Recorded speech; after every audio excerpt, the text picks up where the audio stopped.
गणेश श्री गणेश।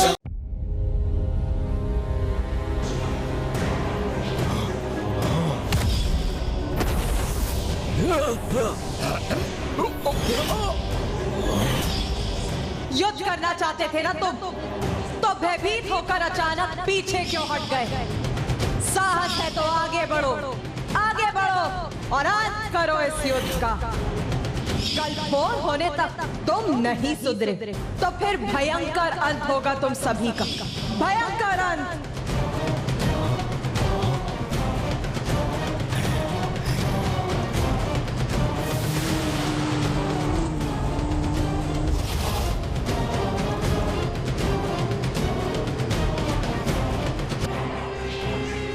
असुर सम्राट, कितना विकराल रूप था उस देवी का। वो आज ऐसी थी तो कल युद्ध भूमि में और कितनी भयंकर होंगी वो। असुर सम्राट, आपने कितने कठिन अनुष्ठान को पूर्ण किया है, किंतु आप में तो उस तेज का लेस मात्र भी नहीं है। उनके उग्र स्वरूप को देखकर तो ऐसा प्रतीत हो रहा था मानो वो क्षण भर में ही संपूर्ण असुर सेना का विनाश कर देंगी। इन्हें पराजित करने का अर्थ तो संपूर्ण सेना को पराजित करने के समान है। मूर्खों, तुम मेरे साथ हो या उस देवी आदि शक्ति के साथ? आपके साथ हैं हम असुर सम्राट, आपके साथ हैं हम। इसीलिए तो आपको उचित सुझाव दे रहे थे सम्राट। इनके समक्ष समर्पण में ही आपकी भलाई है। उनके शरणागत बन जाइए सम्राट, इसी में आपकी भलाई है और हम अन्य असुरों की भी। बस, बहुत हुआ तुम्हारा अनर्गल प्रलाप।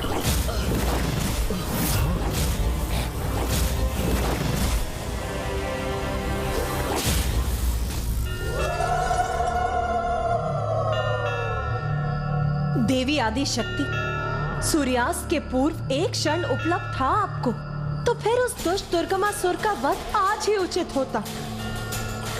हाँ देवी, आपने आज ही उसका वध क्यों नहीं किया? पापों की गागर।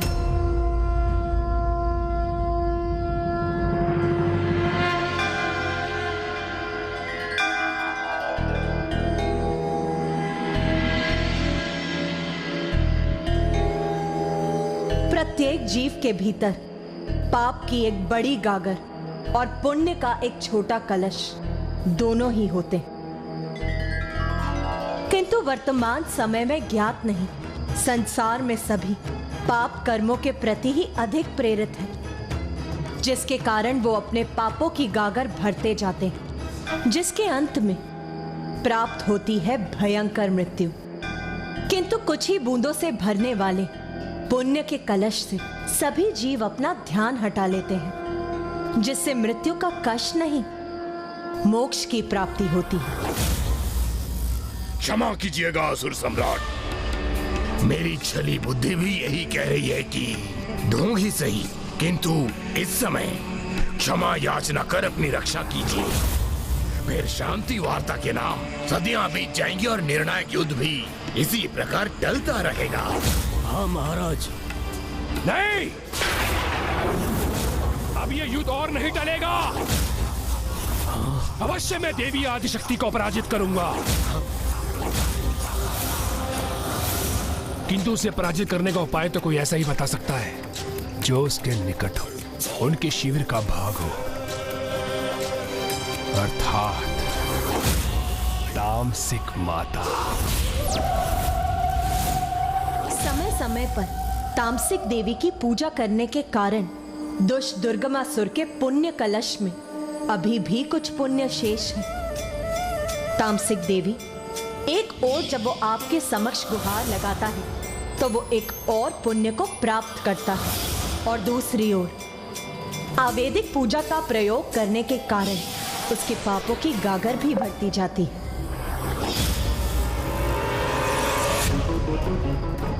मुझे ज्ञात है माता, यदि मैं आपका आह्वान करूंगा तो भी आप मुझे दर्शन नहीं देंगी, इसलिए मैं स्वयं आपके निकट आऊंगा।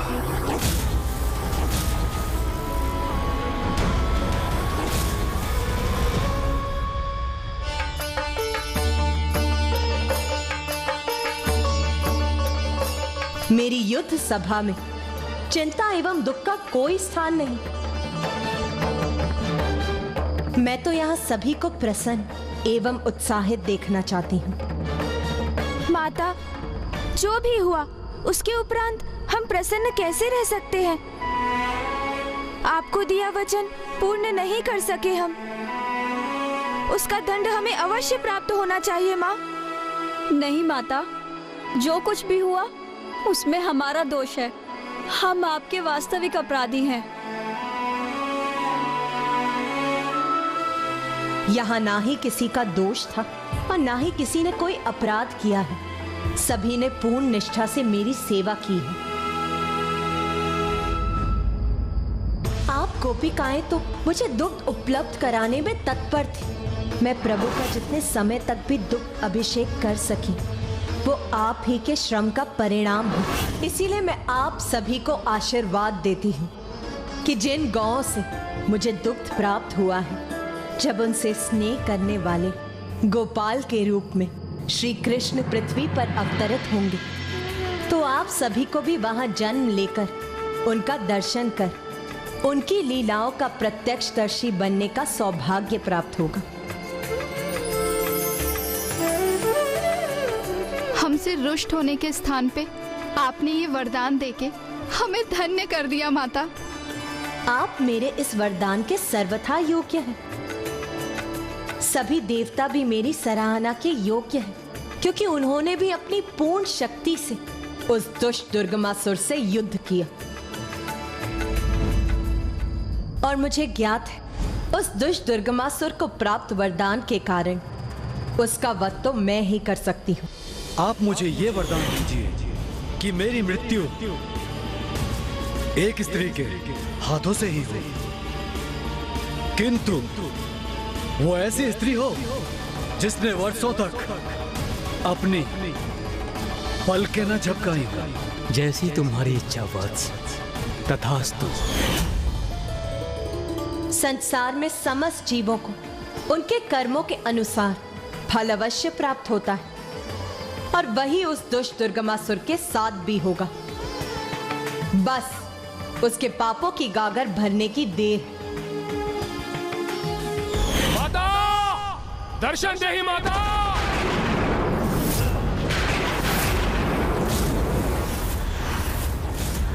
मां, दर्शन दीजिए।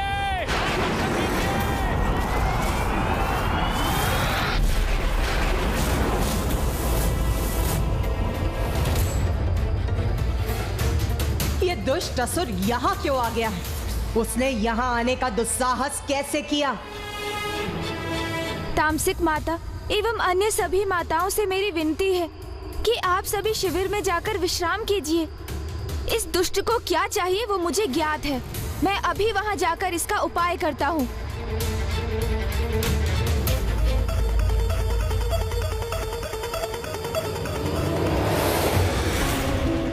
माता, प्रकट हुई है माता। दर्शन दे ही माता, दर्शन दे ही मां, दर्शन दे ही, प्रकट हो मां।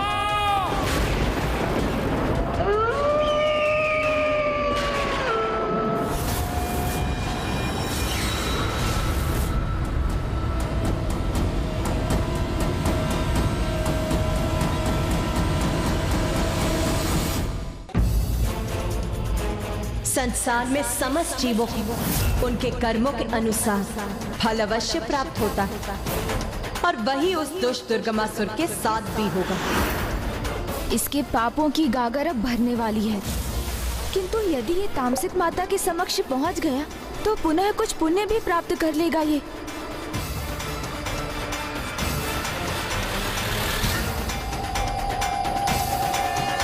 अब मुझे ही कोई युक्ति लगानी होगी। बाहर आइए माता, दर्शन दीजिए मुझे माता। तामसिक माता, दर्शन दीजिए। भक्त भगवान को आदेश नहीं देते मूर्ख, अपितु उनसे विनती करते हैं।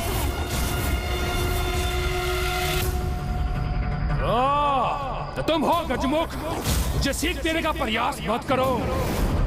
मैं जैसे भी उनका आवाहन करता हूँ उन्हें प्रकट होना ही होता है। किसी को विवश कर उनके दर्शन तो अवश्य प्राप्त किए जा सकते हैं, किंतु उनका आशीष नहीं। तो आशीष किसे चाहिए? मैं तो सहायता प्राप्त करने आया हूँ। वर्षों तक पूजा करता आया हूँ मैं उनकी, इसलिए उन्हें आना ही होगा मेरी सहायता के लिए। क्यों? सहायता की आवश्यकता क्यों पड़ी? सर्वशक्तिशाली दुर्गमासुर को? ओ, कहीं माँ आदि शक्ति को युद्ध भूमि में देखकर उनसे भयभीत तो नहीं हो गए दुर्गमासुर? माता तो वो तुम्हारी है, मेरी नहीं।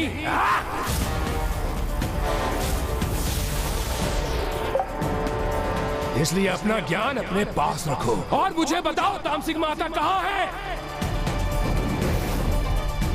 वहाँ है माता।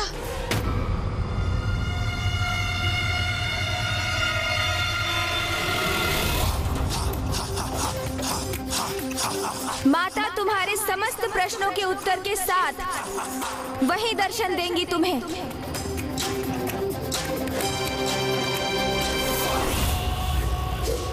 माता! माता!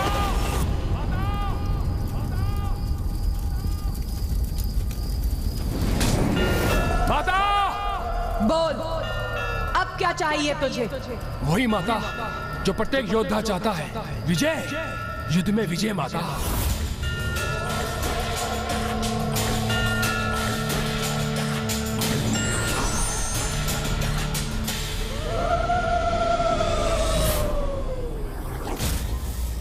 ये क्या? माता तो यहाँ है, फिर ये दुष्ट शिविर के भीतर किससे संवाद कर रहा है? बताओ गणेश, उस शिविर में कौन है जिससे दुर्गमासुर प्रश्न पूछ रहा है? जिन तामसिक माता को उसने स्वयं उत्पन्न किया है माता, मैंने उस पर अपनी गणेश माया का प्रयोग किया है, जिससे कि वो अपने प्रश्नों के उत्तर अपनी आसुरी बुद्धि से ही प्राप्त करे, जो उसे भटकाकर अनुचित दिशा में ही ले जाकर उसके पापों की गागर को पूर्ण रूप से भरेगी और उसे उसके सर्वनाश की ओर ले जाएगी। दुर्गमासुर के स्वयं के मन से उत्पन्न वो तामसिक माता उसके मिथ्या अहंकार का एक प्रतिरूप मात्र ही होगा, जो वो उस दुष्ट को उसके दुराचारी स्वभाव के अनुकूल ही वही निर्देशित करेंगी, जो वो मंदात पापी का अहंकार मन सुनने के इच्छुक होगा। सर्वथा उचित है ये पुत्र, फिर मुझे और कष्ट नहीं देगा वो दुष्ट। विश्वास कीजिए माता, मैं आज के बाद कोई भी कष्ट नहीं पहुंचाऊंगा आपको। बस मुझे मेरे प्रश्न का उचित उत्तर दे दीजिए माता। इतना बता दीजिए मुझे माता, क्या है उस देवी आदिशक्ति की शक्ति का तोड़? मूर्ख, उसका उपाय तो मैंने तुझे पूर्व में ही बताया था, तभी तो 94 करोड़ बार अनुष्ठान किया था तूने।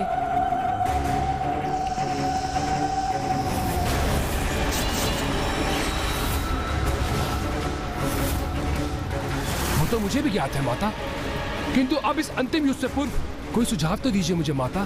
आपकी निरंतर पूजा की है मैंने, अनुष्ठान किया है आपका माता मैंने, इसलिए आपको मुझे कोई सुझाव तो देना ही होगा माता।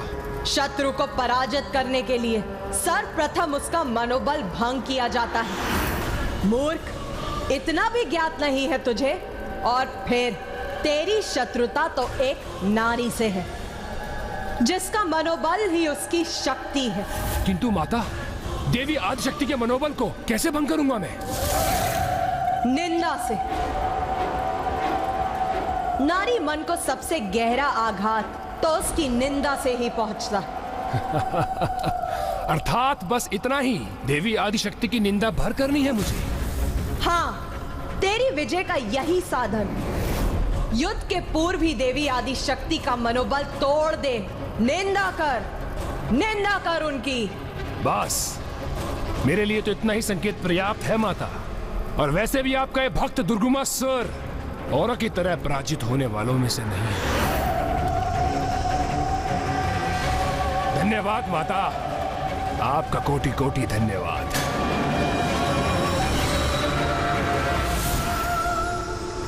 हाँ, तेरी विजय का यही साधन है। युद्ध के पूर्व ही देवी आदिशक्ति के मनोबल को तोड़ दो। निंदा कर उसकी, निंदा।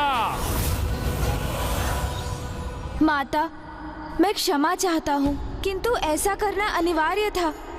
नहीं पुत्र, तुम्हें क्षमा याचना करने की कोई आवश्यकता नहीं, क्योंकि जो धर्म का पालन नहीं करते, किसी की विवशता को अपना अस्त्र बनाते हैं, उन्हें इस प्रकार पाठ सिखाना कदाचित अनुचित नहीं।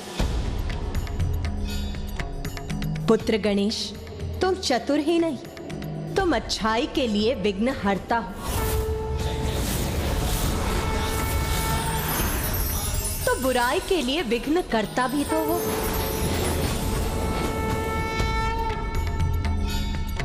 जो तुमने किया सर्वथा उचित है। अब कल उसके पापों की गागर भरकर अवश्य छलकेगी। धन्यवाद माँ।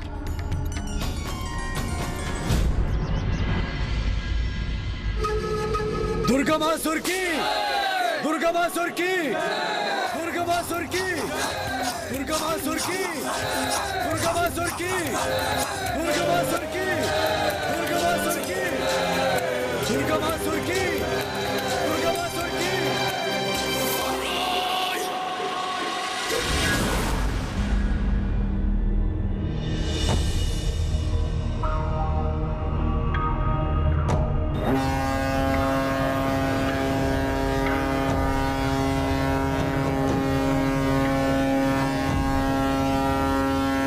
प्रतीत होता है दुर्गमासुर अपनी मृत्यु के लिए कुछ अधिक ही अधीन हो रहा है।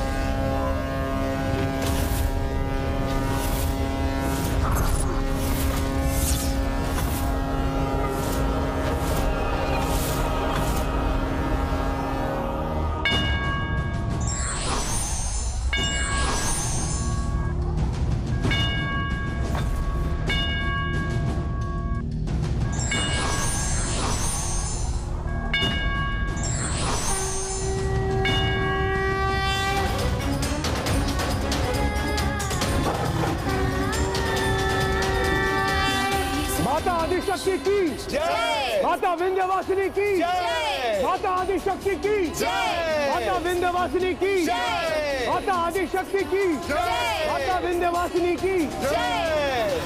माता आदिशक्ति की जय। माता विंध्यवासिनी की जय। माता आदिशक्ति की जय। माता विंध्यवासिनी की जय। माता आदिशक्ति की जय। माता विंध्यवासिनी की जय।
तुम मुझे भयभीत करने का प्रयास कर रही हो, तो देखो, देखो दुर्गमासुर की अपार शक्ति को देखो।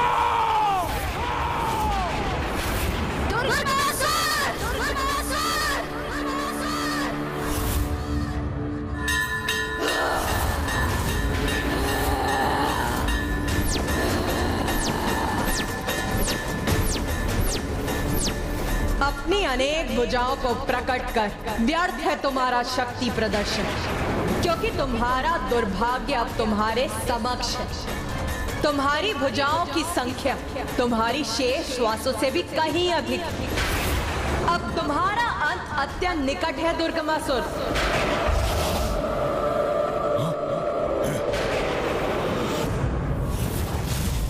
देवी अंत मेरा नहीं, अपितु तुम्हारा होगा, क्योंकि कि एक तुच्छ नारी होकर तुमने इतना बड़ा दुस्साहस किया है। युद्ध भूमि में पहुंचकर मुझे चुनौती दी है।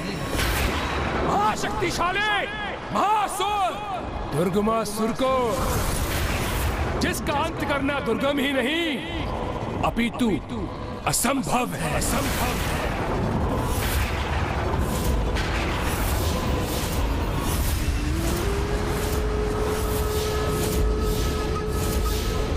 इस दुष्ट का इतना दुस्साहस! भैया, इस दुष्ट के इसी दुस्साहस से अब इसके पापों की गागर और तीव्र गति से भरेगी। आप चिंता मत कीजिए भैया, अब इसके जीवन की उल्टी गिनती आरंभ हो चुकी है। देखिएगा, शीघ्र ही अंत होगा इस दुष्ट का।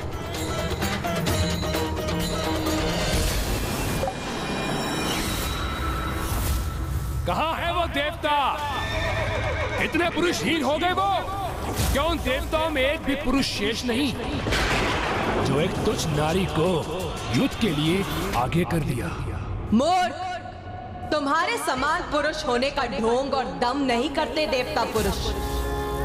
अपितु इसके विपरीत उन्हें इस बात का आभास होता है कि नारी ही अपने भिन्न रूपों में उनके जीवन में सामर्थ्य, शौर्य और पौरुष का आधार होती है, क्योंकि सर्वप्रथम एक नारी ही एक माँ के रूप में उन्हें जन्म देती है, उनका पोषण करती है और उन्हें सामर्थ्य बनाती है,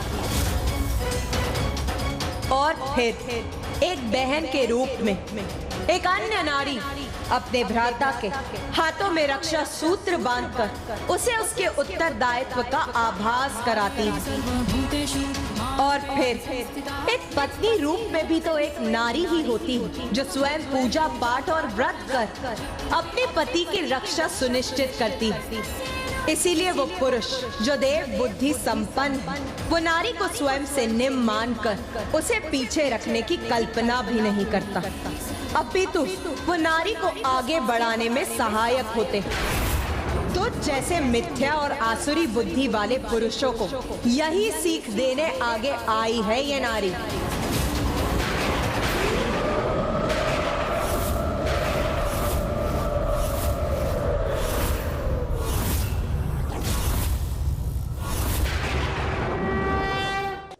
ये तो बड़ी भूल की तुमने देवी। नारियों के समान अपनी जीवा और पांव दोनों को नियंत्रण में रखना चाहिए था, किंतु तुम्हारी ये भूल अब तुम पर बहुत भारी पड़ेगी। तो क्या मेरे अजय सेनापति तुम्हें सिखाएंगे एक नारी का अधिकार आगे बढ़ने का नहीं, अपितु पीछे रहने का ही होता है। उसका स्थान सीमित क्षेत्र होता है जिसके बाहर आने पर बड़ा भीषण परिणाम होता है देवी।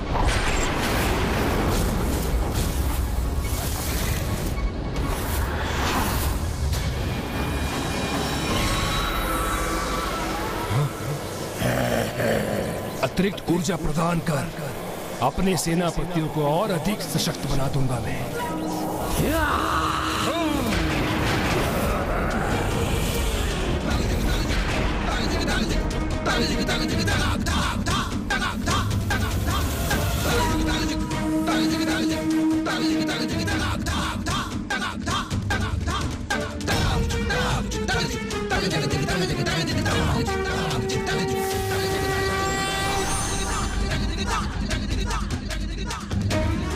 मूर्ख असुर, ब्रह्मांड में व्याप्त समस्त शक्ति की स्रोत हूं मैं, एक नारी हूं मैं, और एक नारी शक्ति को सीमित समझने वाले मेरी शक्ति के समक्ष तुम्हारी शक्ति वास्तव में तुच्छ ही है। और फिर भी उसका अपार दम्भ है तुम्हें, जो तुम्हारे नष्ट होने के साथ ही शीघ्र ही खंडित हो जाएगा। और जो मेरी शक्ति से सुरक्षित है तुम उसका स्पर्श भी नहीं कर पाओगे।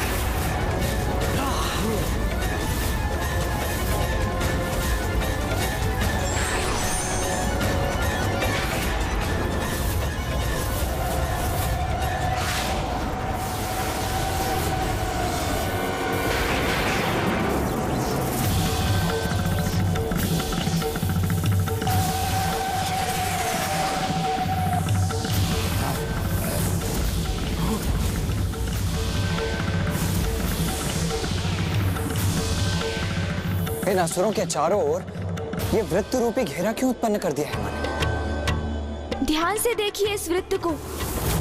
ये असुरों के चारों ओर खिंचा हुआ एक घेरा अवश्य प्रतीत हो रहा है, किंतु इसमें माँ ने हमें घेर कर हमारे लिए एक सुरक्षा कवच का निर्माण किया है।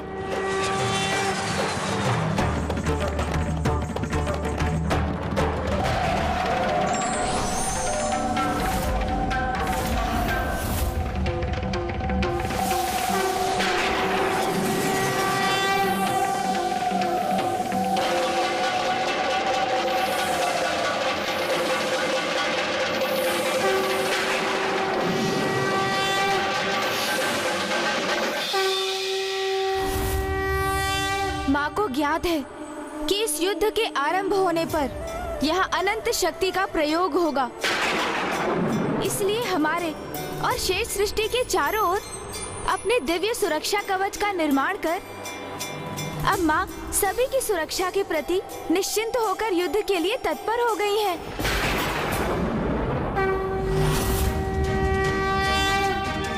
क्या कर रही है देवी? कोई नई योजना घड़ रही है क्या? हमारे लिए कोई चाल उत्पन्न किया है इसने, अथवा ये एकमात्र हमें भ्रमित करने का प्रयास कर रही है। तुच्छ नारी, युद्ध करने आई हो तो युद्ध करो। मैं तुम्हारी किसी मायावी क्रीड़ा से प्रभावित होने वाला नहीं। आगे बढ़ो और युद्ध करो मुझसे। तुच्छ मानते हो ना तुम नारी को और नारी की शक्ति को, तो आज मैं ये भी घोषणा करती हूँ कि इस युद्ध भूमि में मात्र और मात्र ये नारी ही आगे बढ़ेगी। मेरी देश सेना का कोई भी सदस्य युद्ध करने के लिए आगे नहीं बढ़ेगा और ना ही अस्त्र उठाएगा, और तब भी तुम्हारे असुरों के पांव एक पग भी आगे नहीं बढ़ सकेंगे।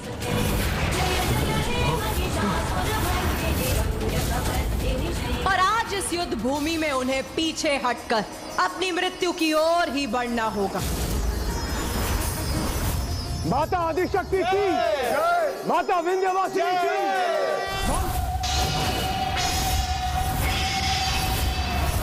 माँ ने अपने माता चंद्रघंटा, माता कालरात्रि और माता कुष्मांडा स्वरूप प्रकट किए हैं, जो अब शीघ्र इन असुरों का संहार करेंगे।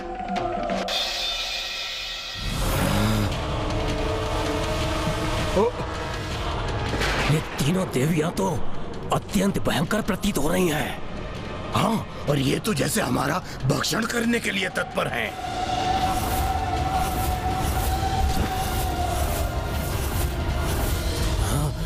मेरे महायोद्धाओं, चिंता मत करो। कितने भी भयंकर क्यों ना प्रतीत हो ये, किंतु है तो तुच्छ नारी ही। परस्पर कला में भले ही पारंगत हो ये, किंतु तुमसे युद्ध करने का सामर्थ्य नहीं है इनमें।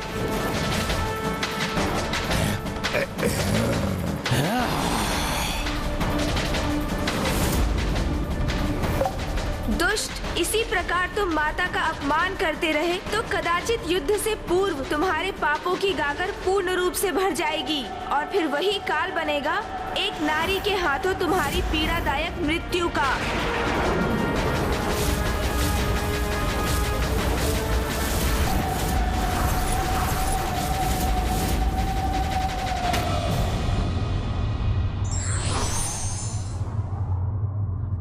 नारी की शक्ति को तुच्छ और निर्बल समझने वाले व्यक्ति स्वयं ही भूल जाते हैं कि उनकी शक्ति का आधार भी स्वयं एक नारी ही है। For more updates, subscribe to our channel, click the show links and enjoy watching the videos.